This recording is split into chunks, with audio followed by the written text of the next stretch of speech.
Olá meus amores, tudo bom com vocês? No vídeo de hoje a gente vai conversar um pouco sobre o porquê a Amazônia, ou melhor, a maior floresta tropical do mundo, tem tomado tanto foco ultimamente. Bora lá?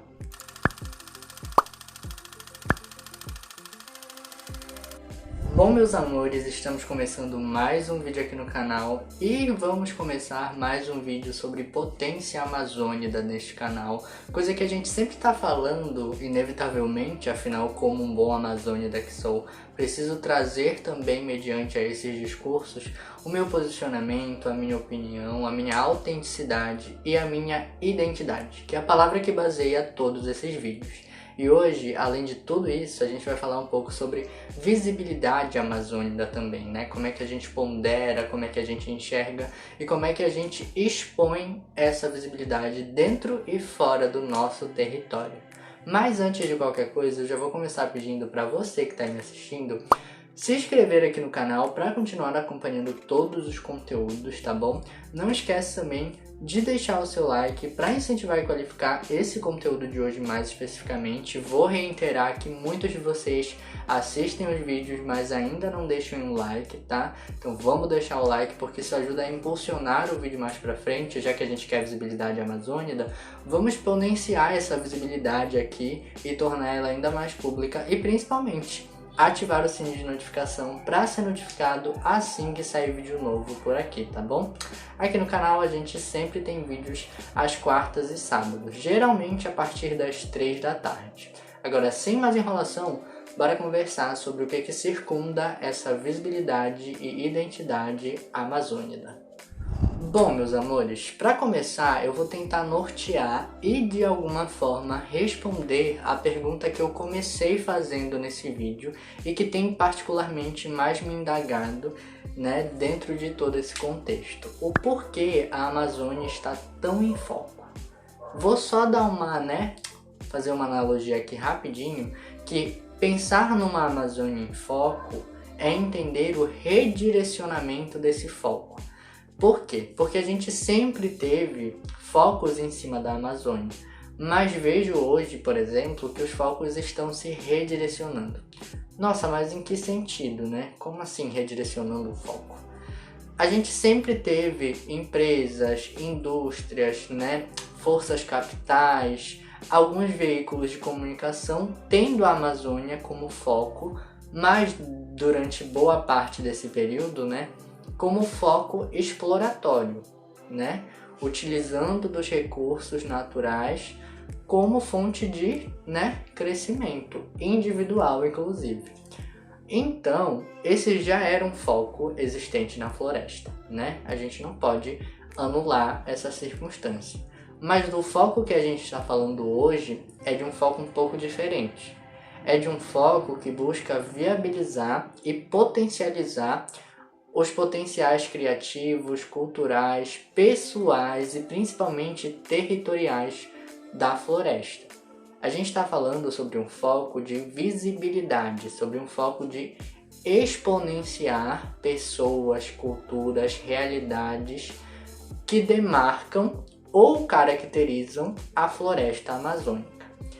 Olhar para isso e entender essa realidade é praticamente deduzir que o foco que está hoje não é muito diferente do foco de antes.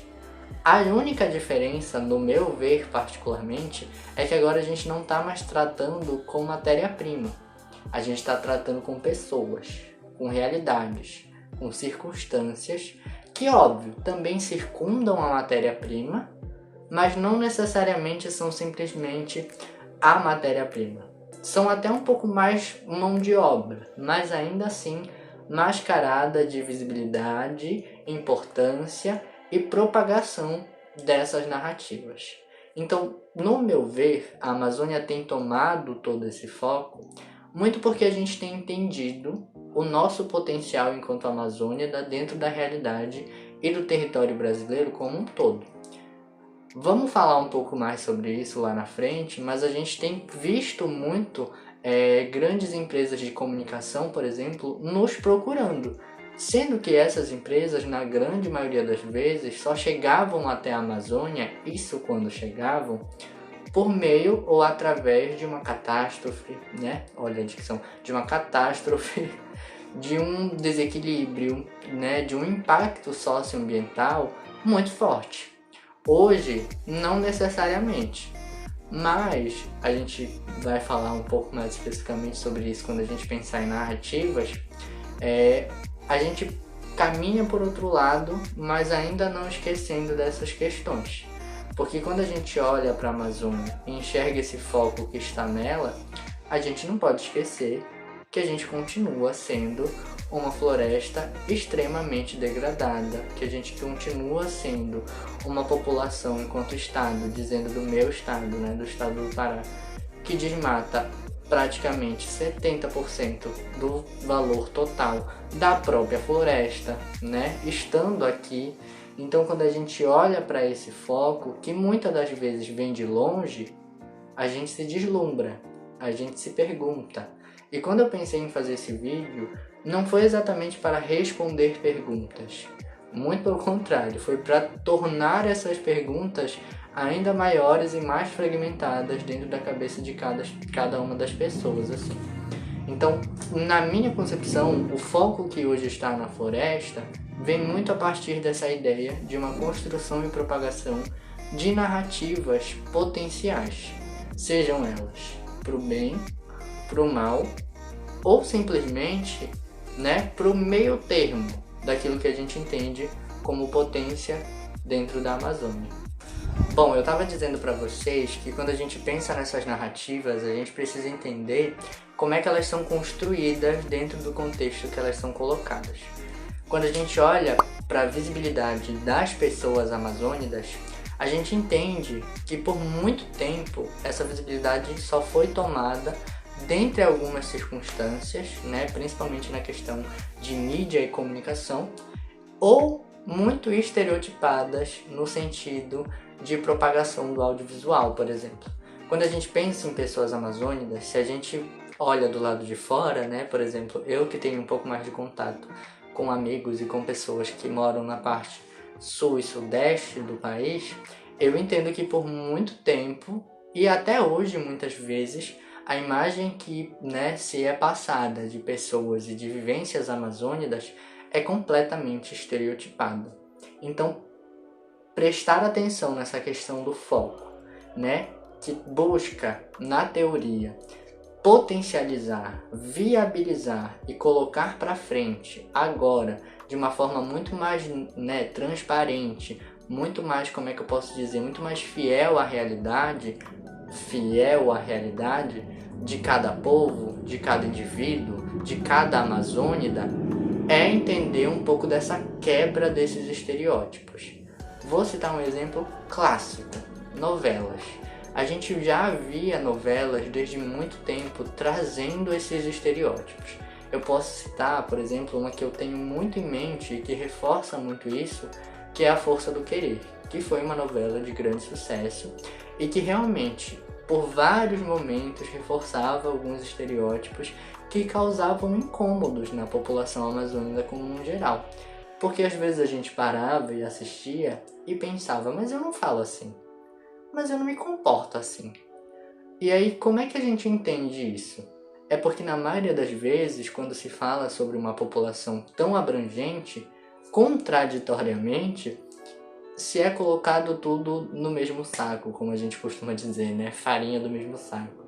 A gente acaba reduzindo, né? Diminuindo, da forma mais genérica da palavra, uma população inteira a uma característica, a um estereótipo, a um sotaque. Isso é muito complicado, porque quando a gente olha para a Amazônia, uma coisa que sempre teve muito em mente dentro das minhas pautas e das minhas discussões é que existem Amazônias dentro da Amazônia. Então existem Amazônidas dentro de cada bloco de sua Amazônia, dentro de cada território, de cada circunstância, de cada problemática e de cada vivência. As pessoas são únicas. E olhando para a Amazônia, que é um território completamente diverso, não só no sentido de biodiversidade, mas no sentido de tudo que você possa imaginar em relação a costumes, crenças, originalidades, A gente não pode esquecer de tudo isso. Existem pessoas e pessoas, sotaques e sotaques. E isso é muito importante, porque se a gente tem não pessoas nos representando, mas nós mesmos trazendo essa representatividade, essa visibilidade, as coisas começam, mesmo que ainda em passos lentos, a melhorar muito mais dentro dessa circunstância. Mas agora, quando a gente fala de visibilidade, a gente não pode esquecer em que foco, em que circunstâncias essas visibilidades acontecem. Eu citei lá no começo que por muito tempo, para a mídia, para os grandes veículos de comunicação, olhar para os amazônidas, olhar para a Amazônia e visibilizar isso, vinha muito da circunstância de grandes problemas, de grandes catástrofes, de grandes circunstâncias ruins, negativas que aconteciam dentro da floresta. E isso era de alguma forma importante, porque não anulava, coisa que a gente viu acontecer nos últimos anos, com o governo anterior. Eu acho que o caso dos Yanomamis é um exemplo claro e evidente dessa questão de um apagamento, de uma exclusão e de de certa forma, fechamento de narrativa, de espaço, de visibilidade dentro daquela problemática e aquele povo. Mas agora, se a gente olha para a comunidade amazônica, a gente não pode mascarar, disfarçar ou colocar essa comunidade como numa cortina de fumaça para também as problemáticas que ainda existem. Não é exatamente pegar uma Amazônia e falar que aqui tudo é muito lindo, a floresta é sim uma das maiores florestas tropicais do mundo e comporta grande biodiversidade, com paisagens exuberantes, com realidades belíssimas, trazendo culturas, ancestralidades que reforçam tudo isso. Isso sim faz parte da floresta, isso sim deve ser visibilizado dentro da Amazônia. Mas a gente não pode fazer com que só isso seja visibilizado. Se pra gente era problemático que só os problemas fossem vistos, olhar agora só as realidades bonitas e mascaradas sendo vistas e mostradas também é um problema. Porque a gente precisa entender que para uma pessoa existir, dentro da circunstância que ela vive e existe, existem narrativas, existem causas, existem problemáticas, existem circunstâncias que naturalmente circundam a existência daquela pessoa. Então, quando a gente esbarra nesse lugar e acaba vendo, porque a gente que sabe de algumas coisas de bastidor, de gravação de programa, de gravação de reality, de propagação, e principalmente de gravação de produto no audiovisual, a gente sabe que nitidamente as coisas são muito bem escolhidas, muito bem peneiradas e muito bem colocadas para que tudo pareça nitidamente bem, bonito, perfeito e agradável aos olhos de quem vê. Mas para quem vê de fora, porque quem vive aqui sabe, entende e vive as problemáticas e circunstâncias que circundam aquele mesmo local que é mostrado como um paraíso no audiovisual. E eu sei que pode parecer contraditório eu estar aqui falando mal do audiovisual, mas é porque eu queria realmente que a gente começasse a entender, principalmente quem não é residente da Amazônia, que quando a gente olha para o audiovisual, a gente quer se enxergar como realidade. A gente não quer, mais uma vez, que as coisas sejam mascaradas, que as problemáticas sejam colocadas de lado, que as circunstâncias no qual a gente vive, enfrenta e tenta ao máximo colocar para frente para que os governantes, a comunidade em geral, a população, que é responsável pela criação e aprovação de leis, seja mais uma vez escondida. Quando a gente entende o equilíbrio que essas coisas têm que ter, de que eu, por exemplo, enquanto pessoa amazônica, que é oriunda de uma comunidade ribeirinha, não posso falar da minha existência, ou não posso não ser autorizado a contar sobre a minha realidade ribeirinha quando estiver falando sobre a minha existência, ou a contar sobre as problemáticas que existem na minha comunidade ribeirinha quando eu estiver falando sobre a minha existência, a gente anula essas narrativas. A gente não visibiliza a pessoa como um todo.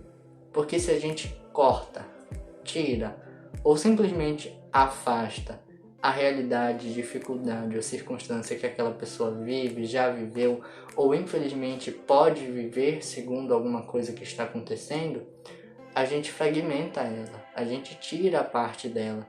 Então, o real intuito desse vídeo é entender que a gente precisa dar equilíbrio a essas coisas.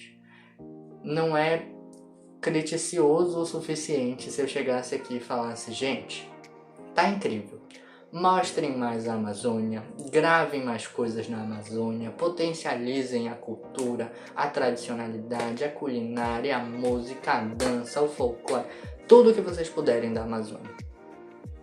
Mas e tudo o que acontece de ruim, de errado, né?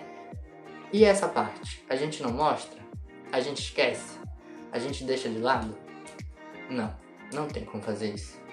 Porque se a gente recebe grandes produções audiovisuais que são gravadas aqui, se a gente recebe uma COP30, a gente não pode deixar de lado aquilo que mais dói dentro da gente, aquilo que mais desconforta, né? Nos deixa nessa posição desconfortável dentro de nós enquanto amazônidas. Então eu vou reforçar mais uma vez. Vamos dar equilíbrio a essas narrativas. Vamos dar visibilidade realmente a pessoas, mas não fazer ou não, querer fazer com que elas sejam obrigatoriamente a esquecer suas causas, suas mazelas e suas circunstâncias atualmente enfrentadas dentro das suas Amazônias. Bom, meus amores, esse foi o vídeo de hoje. Eu espero muito que vocês tenham gostado. Pra quem me acompanha aqui no canal, sabe que quando eu tô falando desses vídeos mais, um pouco mais densos, esses conteúdos um pouco mais, cabeçudos, eu sou essa pessoa um pouco mais séria, eu gosto de tratar com um pouco mais de seriedade, porque eu acho importante mesmo. E eu queria muito que vocês deixassem aí nos comentários também a opinião de vocês, a sugestão, a crítica, a alteração em relação a esse conteúdo de hoje mais especificamente. Muito obrigado por ter assistido esse vídeo até aqui, um beijão e até o próximo conteúdo.